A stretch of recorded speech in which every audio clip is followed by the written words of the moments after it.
ಎಲ್ಲರಿಗೂ ನಮಸ್ಕಾರ ಸ್ನೇಹಿತರೆ. ನಮ್ಮ RCB ತಂಡದ 7ನೇ ಪಂದ್ಯ ಇಂದು ಆದರೆ ನಡೀತಾ ಇದೆ. ಇನ್ನು ಈ ಪಂದ್ಯ ಬಂದ್ಬಿಟ್ಟು ಮಳೆಯಿಂದಾಗಿ ರದ್ದಾಗುವ ಚಾನ್ಸಸ್ ಕೂಡ ಇದೆ ಅಂತಲೇ ಹೇಳ್ಬೋದು. ಹಾಗಾದರೆ ಈ ಪಂದ್ಯ ಬಂದ್ಬಿಟ್ಟು ನಡೆಯುತ್ತಾ ಇಲ್ವಾ ಅಥವಾ ಮಳೆಯಿಂದ ರದ್ದಾಗುತ್ತಾ ಅಂತ ತಿಳ್ಕೊಂಬರೋಣ ಬನ್ನಿ. ಹಾಗಾದರೆ ಈ ಮ್ಯಾಚ್ ಬಗ್ಗೆ ಒಂದು ಅಪ್ಡೇಟ್ ಆದರೆ ಬಂದಿದೆ ಅಂತಲೇ ಹೇಳ್ಬೋದು. ಆ ಅಪ್ಡೇಟ್ ಏನಂತನೂ ಕೂಡ ತಿಳ್ಕೊಂಬರೋಣ. ಅದಕ್ಕಿಂತ ಮುಂಚೆ ನೀವೇನಾದರೂ ಚಾನಲ್ಗೆ ಸಬ್ಸ್ಕ್ರೈಬ್ ಮಾಡ್ಕೊಳ್ಳೋದು ಹಾಗೆ ನೋಡ್ತೀರಾ, ಸಬ್ಸ್ಕ್ರೈಬ್ ಮಾಡಿಕೊಂಡು ಬೆಲ್ ಐಕನನ್ನು ಆಲ್ ಇಟ್ಕೊಳ್ಳಿ. ಹಾಗೆ ವಿಡಿಯೋಗೊಂದು ಲೈಕ್ ಕೊಡೋದು ಕೂಡ ಮರಿಬೇಡಿ.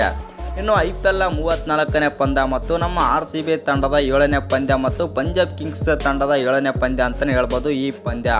ಆ ಕಾರಣದಿಂದಾಗಿ ಪಾಯಿಂಟ್ಸ್ ಟೇಬಲಲ್ಲಿ ಬಂದ್ಬಿಟ್ಟು ನಮ್ಮ RCB ತಂಡ ಈ ಪಂದ್ಯ ಏನಾದರೂ ಗೆದ್ದರೆ ಮೊದಲನೇ ಸ್ಥಾನಕ್ಕೆ ಆದರೆ ಹೋಗುತ್ತೆ. ಆ ಕಾರಣದಿಂದಾಗಿ ತುಂಬಾ ಇಂಪಾರ್ಟೆಂಟ್ ಅಂತಲೇ ಹೇಳ್ಬೋದು.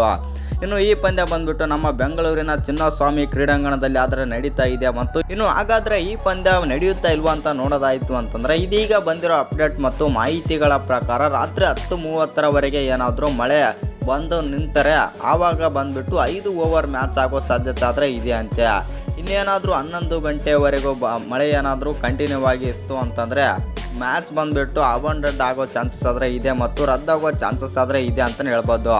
ಈ ಪಂದ್ಯ ಏನಾದರೂ ರದ್ದಾದರೆ ಎರಡೂ ತಂಡಕ್ಕೂ ಕೂಡ ಒಂದೊಂದು ಪಾಯಿಂಟ್ಸ್ ಆದರೆ ಕೊಡ್ತಾರೆ. ಆ ಕಾರಣದಿಂದಾಗಿ ನಮ್ಮ RCB ತಂಡ ಈ 1 ಪಾಯಿಂಟ್ ತಗೊಂಡು 2ನೇ ಸ್ಥಾನಕ್ಕೂ ಕೂಡ ಹೋಗ್ಬೋದು. ಇನ್ನು ಒಂದು ಒಳ್ಳೆ ವಿಚಾರ ಏನಂತಂತಂದರೆ ಈ ಮ್ಯಾಚ್ ಏನಾದರೂ ರದ್ದಾದರೆ ನಮ್ಮ RCB ತಂಡಕ್ಕೆ 1 ಪಾಯಿಂಟ್ಸ್ ಆದರೆ ಬರುತ್ತೆ.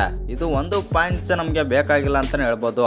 ಯಾಕಂತಂದರೆ ಈ ಪಂದ್ಯ ಏನಾದರೂ ನಮ್ಮ RCB ತಂಡ ಗೆದ್ದರೆ ಮೊದಲನೇ ಸ್ಥಾನದಲ್ಲಿ ಹೋಗಿ ನಾವು ಕೂಡ್ತೇವೆ ಅಂತಲೇ ಹೇಳ್ಬೋದು. ಮತ್ತು 700 ಪ್ಲಸ್ ಪಾಯಿಂಟ್ ಬಂದುಬಿಟ್ಟು DC ತಂಡದ್ದಾದರೆ ಇದೆ. ನಮ್ಮ RCB ತಂಡದ್ದು ಬಂದುಬಿಟ್ಟು 672 ಪ್ಲಸ್ ಪಾಯಿಂಟ್ ಆದರೆ ಇವೆ. ಈ ಪಂದ್ಯದಲ್ಲಿ ಒಂದು ಸ್ವಲ್ಪ ಮಾರ್ಜಿನ್ ಒಂದು ಒಳ್ಳೆ ವಿಕ್ಟ್ರಿ ಏನಾದರೂ ಪಡ್ಕೊಂಡ್ರೆ ಪಕ್ಕ ನಮ್ಮ RCB ತಂಡ ಬಂದುಬಿಟ್ಟು ಮೊದಲನೇ ಸ್ಥಾನಕ್ಕೆ ಆದರೆ ಹೋಗುತ್ತೆ ಅಂತಲೇ ಹೇಳ್ಬೋದು. ಇನ್ನು ನಿಮ್ಮ ಪ್ರಕಾರ ನಮ್ಮ RCB ತಂಡ ಮೊದಲನೇ ಸ್ಥಾನಕ್ಕೆ ಹೋಗುತ್ತಾ ಇಲ್ವಂತ ಕಮೆಂಟ್ ಮಾಡೋದನ್ನು ಮರಿಬೇಡಿ.